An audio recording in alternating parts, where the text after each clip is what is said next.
విశాఖ జిల్లా బొబ్బిలి రిషి జూనియర్ కాలేజీలో max vision అంటే కంటి ఆసుపత్రి సహాయంతో 300 మంది విద్యార్థులకు కంటి పరీక్షలు నిర్వహించారు.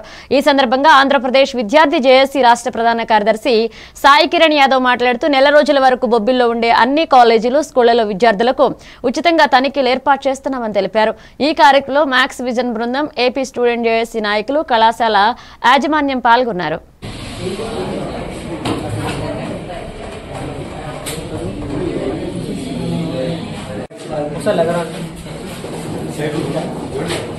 నమస్కారం అండి.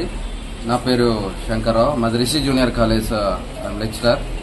మా కాలేజీలో ఇప్పటి వరకు కూడా ఈరోజు ఏపీజేఏసీ తరఫున 300 మందికి ఐ చెకప్ చేయడం జరిగింది. పిల్లల ఆరోగ్యం పట్ల మేము తీసుకున్నటువంటి శ్రద్ధ అవ్వచ్చు, అలాగనే సాంస్కృతిక కార్యక్రమాలు ఎన్నో ప్రతి స్టూడెంట్ చేస్తూ ఉన్నాం. దీనికి సహకరించినటువంటి అలాగనే ఏపీ నా పేరు వేసం సాయి కిరణ్ యాదవ్, ఆంధ్రప్రదేశ్ విద్యార్థి జేఏసీ రాష్ట్ర ప్రధాన కార్యదర్శి.